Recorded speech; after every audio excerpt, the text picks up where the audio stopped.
کو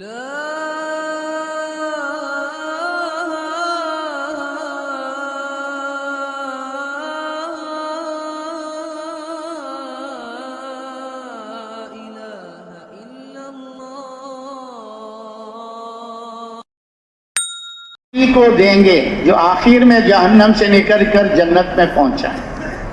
تو اللہ تبارک و تعالیٰ نے ہمیں ماں کی گود میں کلمہ دے دیا۔ اس کلمے کی ہمارے سامنے کوئی قدر و قیمت نظر نہیں آ رہی دنیا کے اندر، کیونکہ کلمے 100 دفعہ پڑھے 1000 دفعہ پڑھے کوئی سامان بنتا ہوا نظر نہیں آتا۔ جیسے مولانا نذر الرحمان صاحب فرماتے رہتے ہیں کہ آخر زمانہ میں کلمہ پڑھنے والے مرتے جائیں گے، ایک کلمے پڑھنے والا رہے گا، وہ کلمہ پڑھے گا، اس کی اولاد کہے گی یہ کلمہ تم کیوں پڑھتے ہو، اس سے تو کوئی سامان بنتا نہیں ہے، 100 دفعہ پڑھو 1000 دفعہ پڑھو کوئی کلمے کا کوئی سامان بنتا ہوا نظر نہیں آتا، تم اس کو کیوں پڑھتے ہو؟ تو وہ کہے گا میرے ماں باپ بتاتے تھے، یہ کلمہ انہوں نے مجھے سکھایا تھا، میں تو کلمہ پڑھوں گا، ہاں میں تو یہ کلمہ پڑھوں گا۔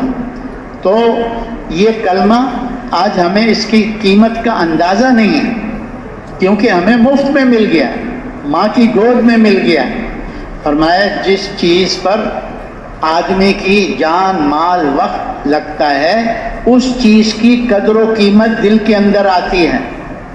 اس کلمے کی قیمت تو بلال رضی اللہ عنہ سے پوچھیں گے، جس نے کلمے کو کیسے حاصل کیا، کہ اس کو کوڑے مارے جاتے، زخم ہو جاتے، ریت پر ڈال دیا جاتا گرم، سینے پہ چٹان رکھ دیتے تھے، اور وہ کہتا تھا آہد آہد آہد، اللہ ایک ہے، اللہ ایک ہے، اللہ ایک ہے۔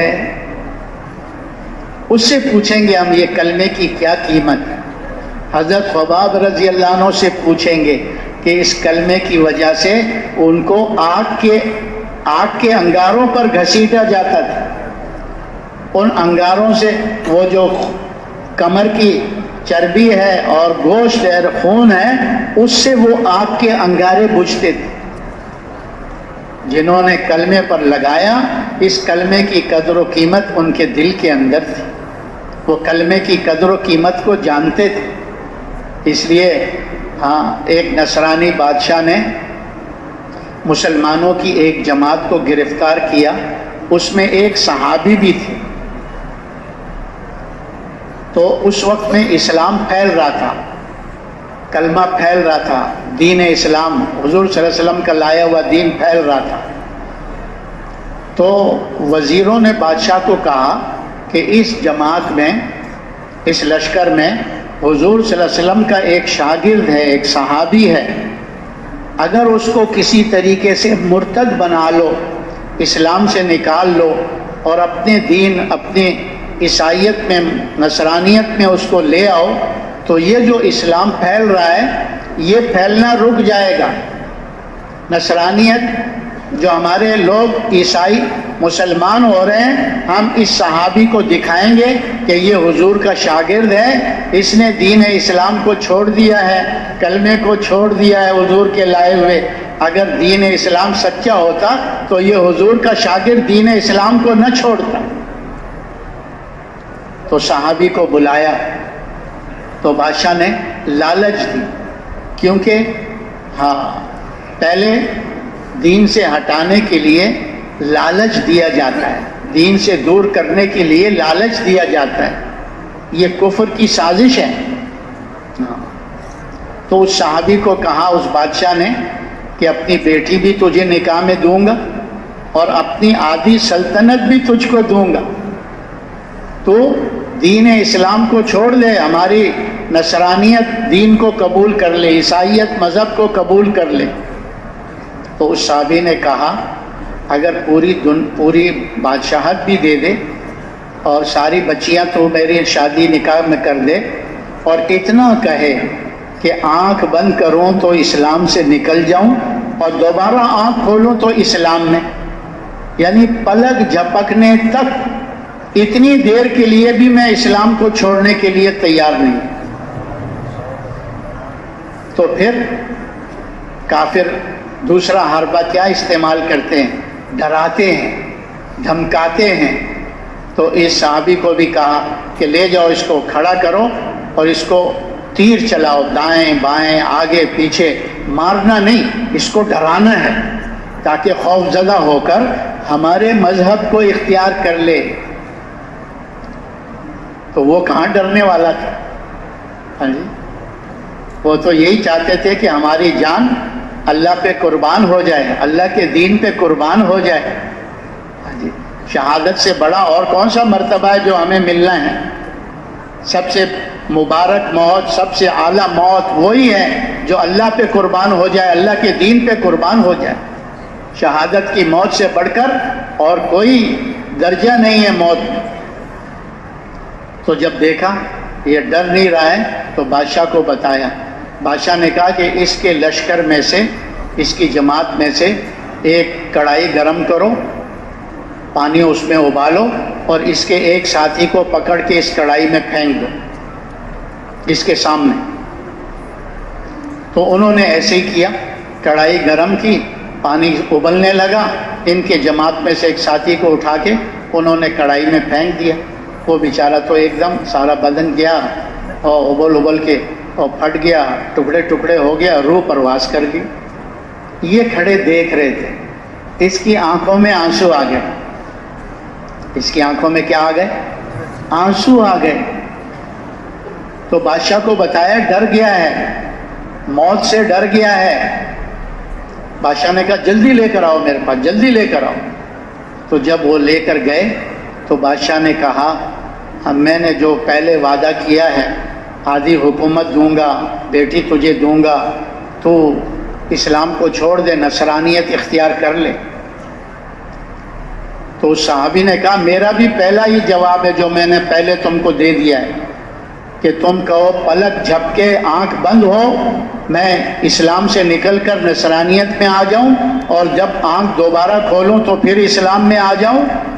اتنی دیر کے لیے بھی میں اسلام کو چھوڑنے کے لیے تیار نہیں ہوں، کلمے کو چھوڑنے کے لیے تیار نہیں ہوں. تو بادشاہ نے کہا تم روئے کیوں تھے پھر؟ اس نے کہا رویا میں اس لیے تھا، ایک ہی روح ہے، ایک ہی جان ہے، ایک ہی دفعہ کڑھائی میں ڈالو گے ختم. میرے دل کے اندر یہ بات آئی کہ میرے بدن پر، یعنی سر سے لے کر پیر تک، اس بدن پر جتنے بال ہیں اتنی میری روحیں ہو جائیں اور تم ایک ایک کر کے اس کو اس کڑھائی میں ڈالتے جاؤ. اتنی روحیں ہوں میری، تم ایک ایک کر کے اس کلمے کی وجہ سے اس کڑھائی میں ڈالتے جاؤ، پھر بھی میں اس کلمے کو چھوڑنے کے لیے تیار ہوں. ہاں، جنہوں نے کلمے پہ لگایا ہوتا ہے پھر کلمے کی قدر و قیمت ہوتی ہے، اور جس کا کچھ لگا نہیں ہوتا، ہاں آج ہم دیکھ لینا، ہاں دین پہ ہمارا کچھ لگا نہیں، اس لیے ہمارے سامنے ہی دین میں اتنی کمی آ گئی ہے اور ہمارے پیشانی پہ بل نہیں آتا. اللہ کا حکم ٹوٹ رہا ہے، نبی کی سنت چھوٹ رہی ہے. ہاں ہم ہنس رہے ہیں، کھیل رہے ہیں اور مگن ہیں، اس کو دیکھ بھی نہیں رہے. کیوں؟ کہ کلمہ ماں کی گود میں مل گیا ہے. کلمے پر ہمارا کچھ لگا نہیں، دین پر ہمارا کچھ لگا نہیں. کہتے ہیں آدمی کی جس چیز پر جان لگتی ہے، جس چیز پہ مال لگتا ہے، جس چیز پہ وقت لگتا ہے، اس چیز کی قدر و قیمت دل کے اندر آتی ہے. جس چیز پہ کچھ نہ لگا ہوا ہو اس کی قدر و قیمت دل میں نہیں ہوتی. ایک باپ کی میراث میں ایک شخص کو چادر ملی، بہت قیمتی چادر تھی، شال، اور 5 روپے کی جوتی ٹوٹی پھوٹی جو اس نے اپنی محنت سے خریدی تھی. اب وہ قیمتی چادر سے اس 5 روپے والی ٹوٹی جوتی کو صاف کر رہا ہے. کسی نے کہا عقل کے ناخن لو، اتنی قیمتی شال ہے اور اتنا بے قیمت جوتا ہے، تم اس قیمتی شال سے جوتے کو صاف کرتے؟ تو وہ کیا کہتا ہے، شال بابا کے مرثے میں ملی ہے ویراث میں، اور یہ جوتی میں نے اپنی محنت سے خریدی ہے 5 روپے کی. کتنے کی؟ 5 روپے کی خریدی ہے. آج مسلمان کا نہ دین پہ جان لگ رہا ہے، نہ دین پہ مال لگ رہا ہے، نہ دین پہ وقت لگ رہا ہے۔ اس لیے آج کلمے کی اور دین کی کوئی قیمت، کوئی قدر اس کے دل کے اندر نہیں۔ ایک مالدار شخص نے اپنے مال بہت جمع کیا تھا، اس نے کہا ابھی میں مر جاؤں گا تو یہ بیٹا جو ہے اس کو یہ سارا مال مل گیا اور بغیر محنت کے مل گیا تو یہ تو شاہ خرچیوں میں اڑا دے گا، عیاشیوں میں اڑا دے گا، کیونکہ اس کا تو کچھ لگا نہیں ہے اس کے جمع کرنے میں۔ تو اس نے بیٹے کو نصیحت کے لیے کیا کہا، ایک دن بلایا کہ یہ 1 روپیہ لو اور فلاں کنویں میں جا کے پھینک کر آ جاؤ۔ اس نے لیا روپیہ کہ باپ کہہ رہا ہے جا کے کنویں میں پھینک دیا۔ دوسرے دن پھر بلایا کہ یہ روپیہ لو اور فلاں کنویں میں جا کے پھینک کے آؤ۔ اس نے کہا باپ کہہ رہا ہے، روپیہ اٹھایا اور جا کے کنویں میں پھینک دیا۔ دوسرے دن باپ نے کہا کہ تو ہاتھ پہ ہاتھ رکھ کے بیٹھا ہوا ہے گھر میں، کچھ کماتا نہیں ہے، جاؤ کچھ کما کے لاؤ۔ اس نے کہا باپ کہہ رہا ہے کمائی تو چلو۔ چلا گیا جہاں مزدور اور مستری بیٹھتے تھے، وہاں جا کے بیٹھ گیا تو کوئی ٹھیکیدار آیا، کچھ مستری کچھ مزدور لیے، اس کو بھی ساتھ لے لیا اور وہاں کام پر۔ اب وہ مستری اس کو کہے گارا بناؤ، سیمنٹ بناؤ، اینٹیں گیلی کرو اور جلدی کرو اور جلدی کرو، گالیاں بھی دے رہے ہیں اس کو، سنا رہے ہیں، اور اس کی گرمی میں پسینہ بھی نکل رہا ہے، بھوک بھی لگ رہی ہے، پیاس بھی لگ رہی ہے۔ سارا دن اس نے ایسے کام کیا، 2 روپے شام کو مزدوری میں ملے۔ وہ لے کر جب پہنچا تو باپ کو کہا ابا یہ 2 روپے مزدوری میں ملے۔ باپ نے کہا بہت اچھا، یہ 2 روپے لو اور جو کل اور پرسوں تم پیسے پھینک کر آئے ہو نا جس کنویں میں، ان کو بھی جا کے اس کنویں میں پھینک کر آؤ۔ انہوں نے کہا بابا کیا کہتا ہے تو؟ ہاں یہ 2 روپے، اس کے لیے میں نے سارا دن مستری کی گالیاں کھائی ہیں اور بھوک برداشت کی ہے اور پسینہ نکلا ہے، یہ اینٹیں گیلی کیے ہیں، سیمنٹ بنایا ہے اور پتہ نہیں کیا کیا وہ مجھے کہتا رہا، اور جب کھیتی کر اور کھیتی کر، میں ساری اس کی کڑوی کسیلیں سنتا رہا، میرا دل نہیں چاہتا کہ ان پیسوں کو کنویں میں پھینکوں۔ تو باپ نے کہا جو کل اور پرسوں پھینک کر آیا وہ بھی تو پیسے ہی تھے نا، لیکن وہ باپ کمائی تھے اور یہ آپ کمائی ہے۔ آپ کمائی کی قدر ہوتی ہے، باپ کمائی کی قدر نہیں ہوتی۔ تو آج مسلمانوں کے سامنے کلمہ، نماز، روزہ، حج، زکوٰۃ اور احکامات دیکھ لیں کہ کیا حال ہے مسلمانوں کا، اور مسلمان ٹس سے مس نہیں ہو رہا۔ کیوں؟ کہ بھائی اپنی ذمہ داری کا احساس نہیں۔ تو اللہ نے ہمیں کلمے کی دولت سے نوازا، کلمے والی زندگی گزاریں گے تو پھر کلمے کا پورا فائدہ ہوگا۔ اب تیسری بڑی نعمت جو اللہ نے ہمیں دی ہے وہ کیا ہے؟ اللہ نے حضور صلی اللہ علیہ وسلم کی امت میں پیدا کیا ہے۔ کس کی امت میں؟ پہلے نبیوں کے جو کلمہ پڑھنے والے امتی تھے نا، ان کو بھی مسلمان کہا جاتا تھا۔ نوح علیہ السلام پر کلمہ پڑھنے والے وہ جو 80-82 تھے وہ بھی مسلمان تھے۔ ابراہیم علیہ السلام پر ایمان لانے والے وہ بھی مسلمان تھے۔ موسیٰ علیہ السلام پر ایمان لانے والے وہ بھی مسلمان تھے۔ عیسیٰ علیہ السلام پر عیسیٰ علیہ السلام کا کلمہ پڑھنے والے وہ بھی مسلمان تھے۔ اور ہمارے اور آپ کے نبی حضرت محمد صلی اللہ علیہ وسلم کا لایا ہوا کلمہ پڑھنے والے لا الہ الا اللہ محمد الرسول اللہ، یہ امت اللہ کو پہلے نبیوں کی ساری امت سے زیادہ پسند ہے۔ یہ امت سارے نبیوں کی پہلی امتوں سے زیادہ پسند ہے۔ حضور صلی اللہ علیہ وسلم کی حدیث کا مفہوم ہے کہ میں سارے نبیوں کا سردار، میں سارے نبیوں کا امام، میری امت ساری امتوں کی سردار اور میری امت ساری امتوں کی امام ہوگی۔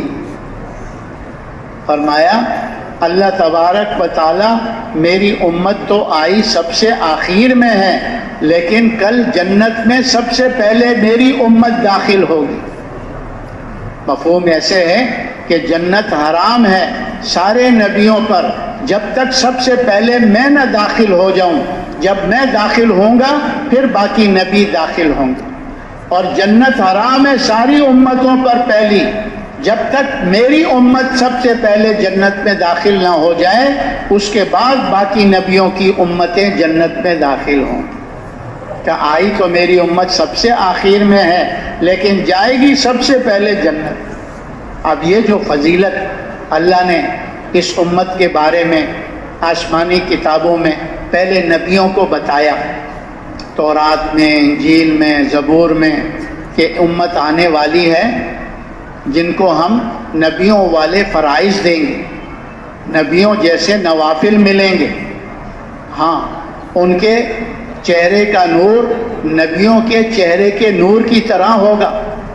قیامت کے دن ان کو نبیوں کے ساتھ ان کا حشر ہوگا اور جنت میں نبیوں کے پڑوس میں ان کو جگہ دی جائے گی. تو جب پہلے نبیوں کو یہ اس امت کے مناقب بیان کیے تو ہر نبی نے چاہا کہ یہ امت مجھے مل جائے، یہ امت مجھے مل جائے. حضرت داؤد علیہ السلام، حضرت موسیٰ علیہ السلام، حضرت سب نے یہ دعائیں مانگی. تو اللہ پاک نے ان کو فرمایا کہ یہ امت تو میرے احمد اور محمد صلی اللہ علیہ وسلم کی امت. تو ان نبیوں نے یہ چاہت کی کہ اگر یہ امت ہمیں نہیں ملتی تو ہمیں اس امت میں یا اللہ تو پیدا کر دے. تو اللہ پاک نے ان کو فرمایا یہ امت تو میرے احمد اور محمد صلی اللہ علیہ وسلم کی امت ہے، تمہیں ہم نے نبی بنا، تم نبوت عطا کی ہے، تم اپنی ذمہ داری کو پورا کرو، اپنا کام کرو، تمہیں ہم نے نبی بنا کے بھیجا. اللہ تعالیٰ نے عیسیٰ علیہ السلام کی دعا کو قبول فرما لیا. جب یہودیوں نے سازش کی عیسیٰ علیہ السلام کو قتل کرنے کی تو سپاہیوں کو بھیجا. سپاہیوں نے ان کے گھر کا گھیراؤ کر لیا اور ایک سپاہی کو اندر بھیج دیا کہ عیسیٰ علیہ السلام کو دیکھ کر آؤ، اندر ہیں. تو جب وہ سپاہی اندر آ رہا تھا تو اللہ پاک نے ان کے مکان کی چھت کو پھاڑ کر ان کو آسمانوں پہ اٹھا لیا، دوسرے آسمان پہ پہنچ گئے. اللہ کے لیے بھائی کوئی مشکل ہے؟ کیوں بھائی؟ اللہ کے ارادے کا نام وجود ہے. تو جب وہ سپاہی اندر گیا تھا اس نے گھر کو دیکھا، ادھر ادھر کوئی نظر نہیں آیا تو باہر آیا. تو اللہ پاک نے اس سپاہی کے چہرے کو عیسیٰ علیہ السلام کے چہرے کی طرح مشابہ بنا دیا. تو جب وہ باہر آیا اس نے کہا اپنے ساتھیوں کے اندر کوئی بھی نہیں ہے، عیسیٰ علیہ السلام اندر نہیں ہے. تو سپاہیوں نے جب غور سے دیکھا یہ ہمارا ساتھی تو نہیں ہے، یہی تو عیسیٰ علیہ السلام ہے. پکڑ کے لے گئے، تو ہی ہے تو ہی ہے، اور لے جا کر پھانسی پہ چڑھا دیا، سولے پہ چڑھا دیا، سولے پہ چڑھا دیا. اور کیا کہتے ہیں؟ ہم نے عیسیٰ علیہ السلام کو مار دیا، قتل کر دیا، سولے پہ چڑھا دیا. اور اللہ پاک کیا فرما رہے ہیں؟ ہم نے عیسیٰ علیہ السلام کو آسمانوں پہ اٹھا لیا ہے، اس وقت دوسرے آسمان میں ہیں. جی ہاں. تو اللہ پاک نے عیسیٰ علیہ السلام کی دعا یوں قبول کی کہ آخر زمانہ میں ایک فتنہ ابھرے گا جس کو دجال کا فتنہ کہتے ہیں. دجال کا فتنہ بہت خطرناک ہوگا، بہت خطرناک ہوگا. اس میں ایمان بچانا بہت مشکل ہوگا. اللہ اس کو خر کی عادت ایسی چیزیں دے دے گا کہ وہ بادل کو کہے گا برس تو برس پڑے گا، زمین کو کہے گا اوگ اوگ پڑے گی، ہاں مردہ کو کہے گا زندہ ہو جاؤ، وہ زندہ ہو جائے گا. اس کا ایک دن سال کے برابر، ایک دن 40 دن کے برابر، ایک دن مہینے کے ہفتے کے برابر، ایک دن پھر معمول کے مطابق چلے. پوری دنیا میں یہ فتنہ، یہ دجال پھرے گا اور اس وقت میں ایمان والوں کا ایمان پر جمنا بہت مشکل ہوگا. کہتے ہیں دجال کے فتنے سے سارے نبیوں نے اپنی امتوں کو ڈرایا تھا کہ دجال کے فتنے سے اللہ کی پناہ مانگو، اچھے اچھے پھسل جائیں گے اس وقت میں. اس وقت تو ہے نا، یہ دیکھ رہے ہیں یہ مخلوقات، ہاں ان کے پیچھے لوگ دوڑ رہے ہیں، یہ مخلوق جو ہے اس کے پیچھے، اور یہ کچھ کر نہیں رہی ہے، نظر آ رہا ہے، لیکن وہ تو ظاہراً کر کے دکھائے گا.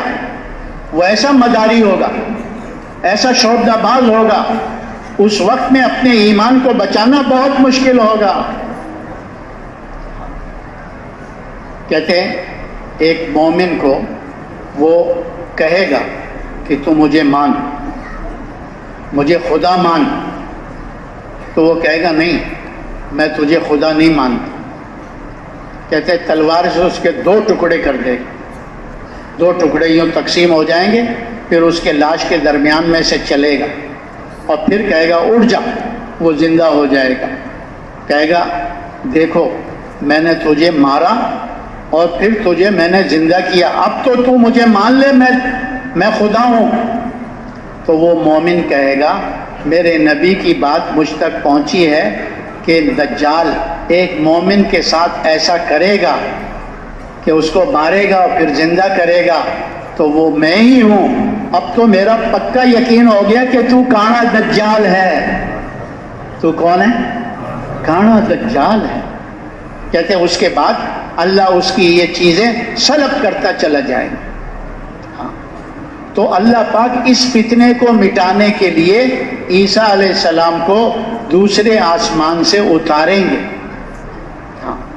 اب آدمی کو یہ خیال ہوتا ہے کہ عیسیٰ علیہ السلام کو گئے ہوئے تو 2000 سال سے زیادہ ہو گئے، اب تو عیسیٰ علیہ السلام بوڑھے ہو چکے ہوں گے.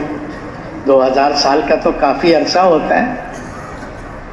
تو فرماتے ہیں اس عالم اس عالم کا ایک دن اس عالم کے 1000 سالوں کے برابر ہے.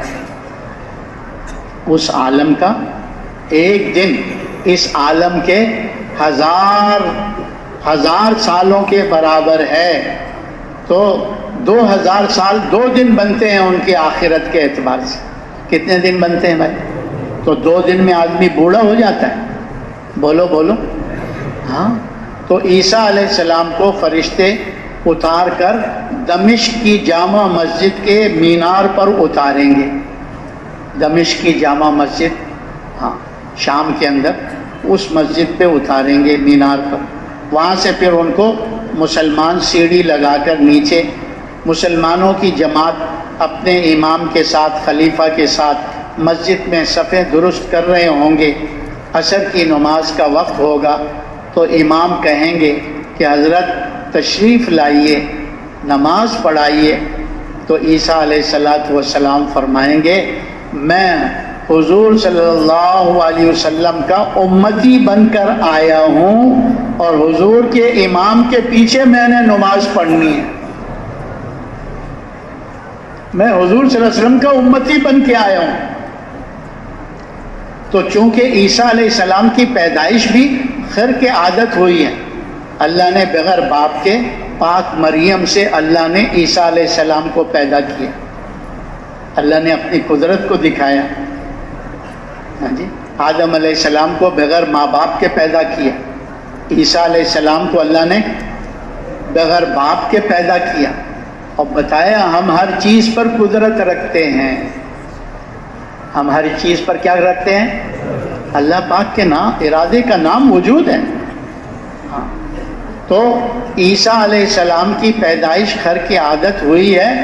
یہ شیطان کی سرکوبی کے لیے اللہ نے اس فتنے کو ختم کرنے کے لیے عیسیٰ علیہ السلام کو اس امت میں بھیجیں گے اور امت کی جماعت کے ساتھ مل کر اس دجال کے فتنے کو مٹائیں گے.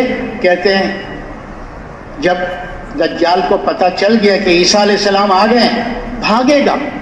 کبھی یوں بھاگے گا، کبھی یوں بھاگے گا، کبھی یوں بھاگے گا، بھاگ نہیں سکے گا.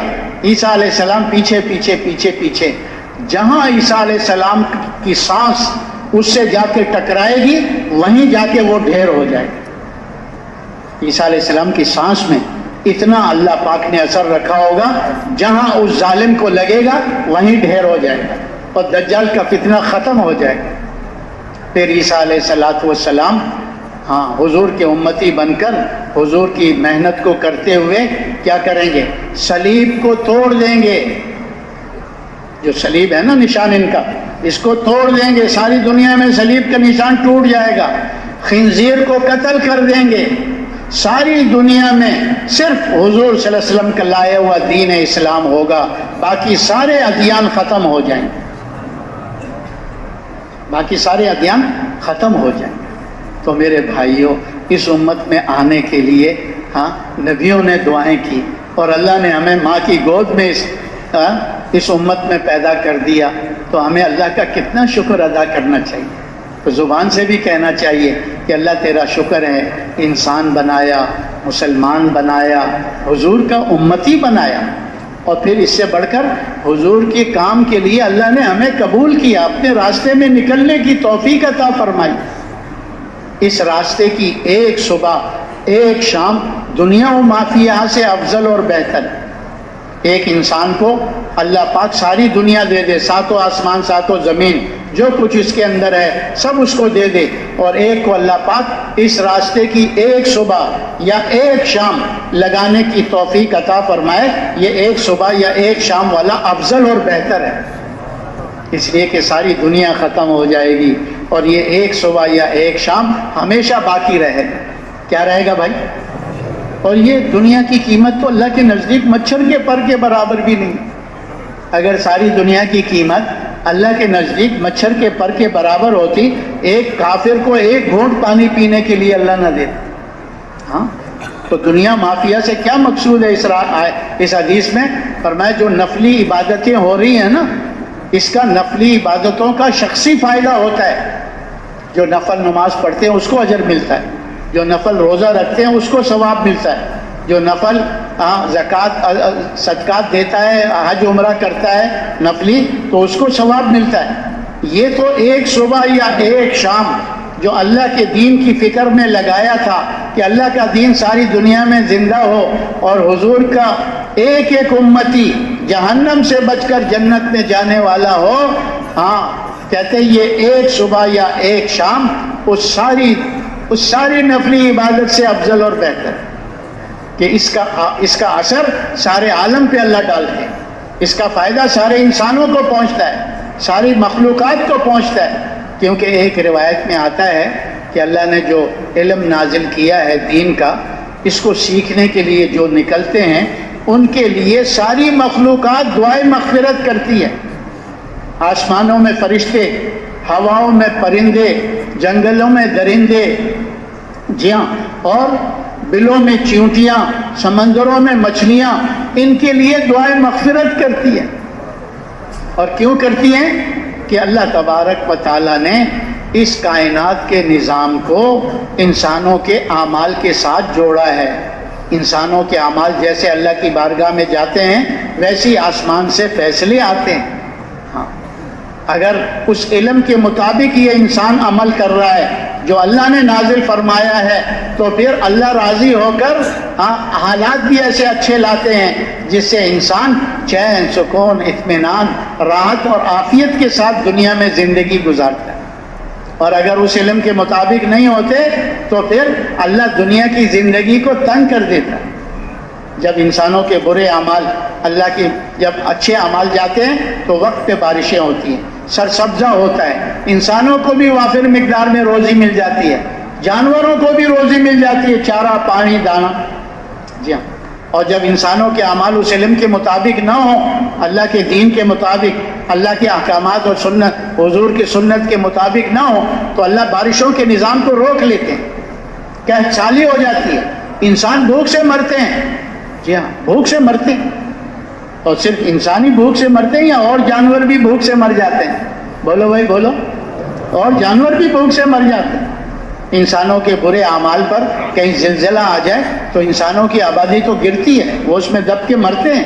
جانوروں کے گھر بھی گر جاتے ہیں، وہ بھی اس میں دب کے مر جاتے ہیں. کہیں سیلاب آ گیا تو سیلاب انسانوں کی آبادیوں کو تو اجاڑتا ہے، تو بیچارے غریب جو جانور ہیں ان کے گھروں کو بھی بہا کے لے جاتا ہے، ان کو بھی بہا کے لے جاتا ہے، وہ بھی اس میں ڈوب کے مر جاتے ہیں. اس لیے اس راستے کی ایک صبح یا ایک شام دنیا و معافی یہاں سے افضل ہے. اس راستے میں ایک نماز، ایک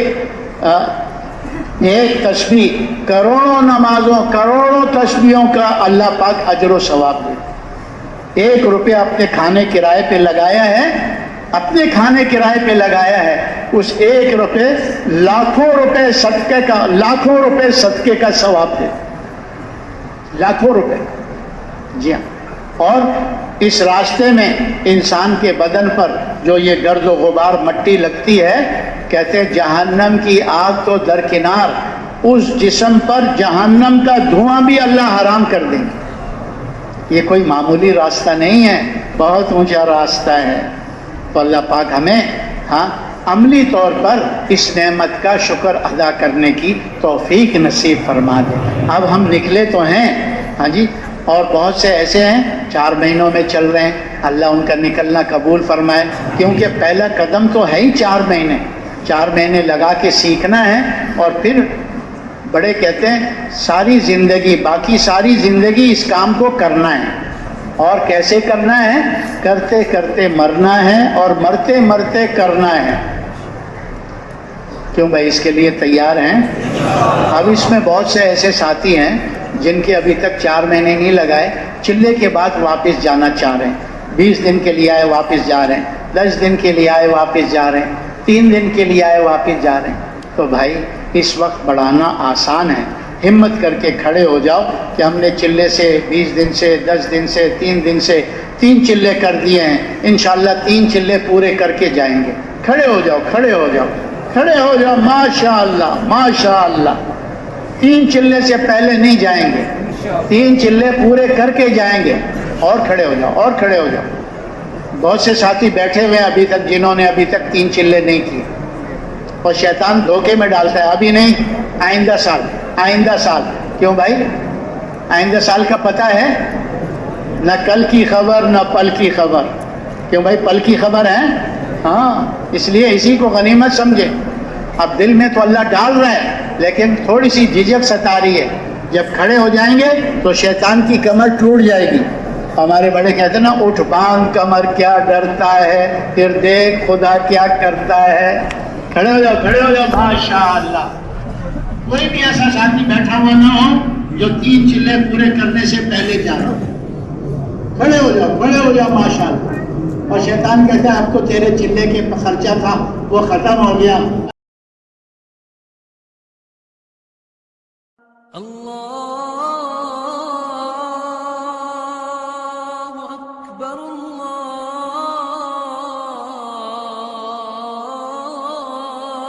اللہ اکبر، اللہ